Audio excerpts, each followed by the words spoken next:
Welcome to Children's Sunday School at Holly Springs Baptist Church, September 13th. Today's teacher is Rebecca Summey.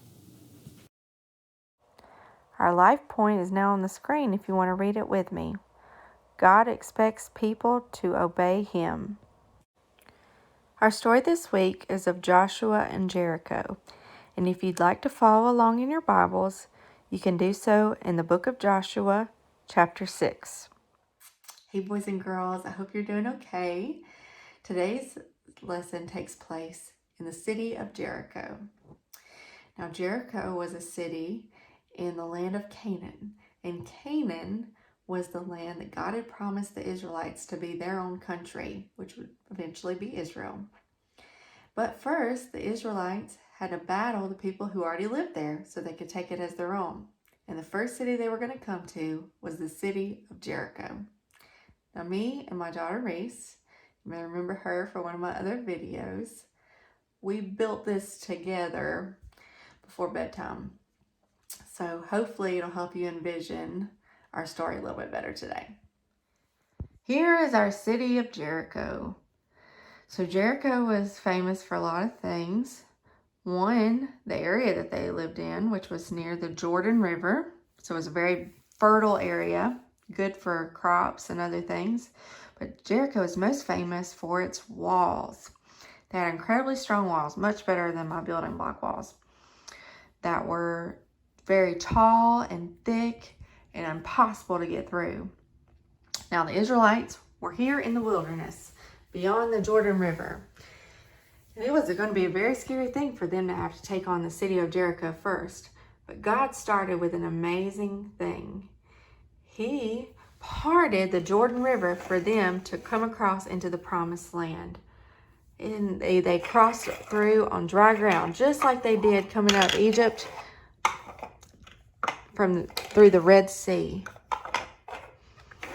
And isn't that amazing? So the people of Jericho, some of them may have even witnessed this amazing thing. And so they were scared, and they knew the Israelites were coming, and they had heard about what the God of the Israelites could do. And they hid themselves in their incredibly fortified city inside their walls. So what were the Israelites going to do? How would they possibly ever get in? Well, their leader, a man named Joshua, Moses had died in the wilderness. So he was the second leader of the Israelites after coming out of Egypt. God appointed him, and he was a man of incredible faith. And God gave him a plan to defeat the city of Jericho. And it wasn't a plan that made a lot of sense. It wasn't a plan of really great military strategy. It was just a plan that required the Israelites to have faith. And so, God told them that He wanted 7 priests and the Ark of the Covenant. Now, if you'll remember, the Ark of the Covenant was a very, very special and holy thing to the Israelites. It was a beautiful gold box that held the 10 Commandments and Aaron's staff. But it was also where the high priest would sprinkle the blood of their sacrifices. So it was very, very important. So God wanted them to march around the city of Jericho, the Ark of the Covenant, 7 priests, followed by the Israelite soldiers, march around the city of Jericho 1 time a day for 6 days. Now the priests would not have swords, they would have trumpets that they would blow. So they marched around the city 1 time a day for 6 days.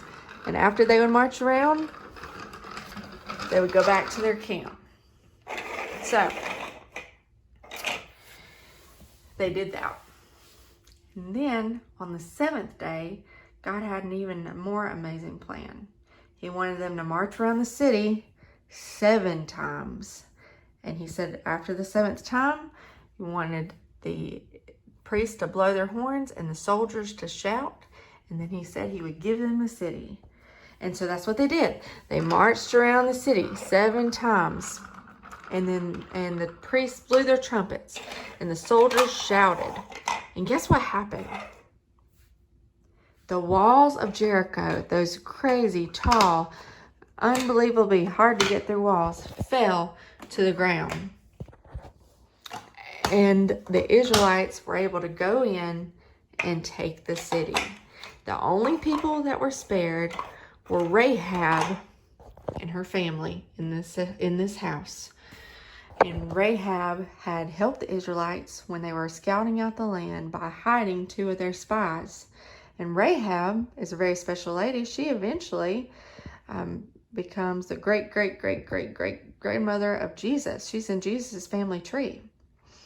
So just by doing what God said, the Israelites were able to take the city of Jericho.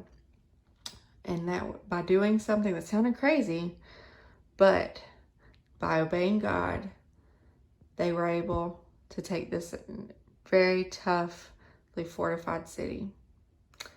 And this spread throughout the whole land of Canaan, and the whole land of Canaan feared the Israelites and knew that their God could do anything. This week, my challenge to you is to share the story of Joshua and Jericho. Maybe you can build your own Jericho and share the story with someone else. And most importantly, look for ways to obey God in your life. Our memory verse is appearing on the screen. Let's read it together. Love the Lord, your God, obey Him, and remain faithful to Him. Deuteronomy 30:20. Just for fun, here are some outtakes of Reese and I building the wall of Jericho. All right, Reese, let's build our wall. We're building a wall of Jericho.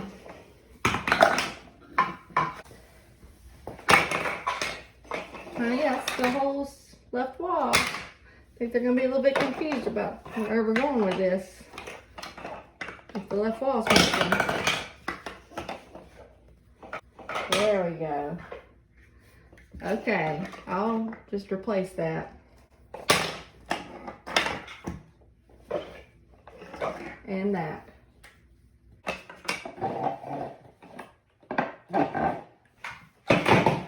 Okay, there was the whole front gate. Going for an abstract view. Good job. Good job. Here we go. Here's the gate. Here's the left wall.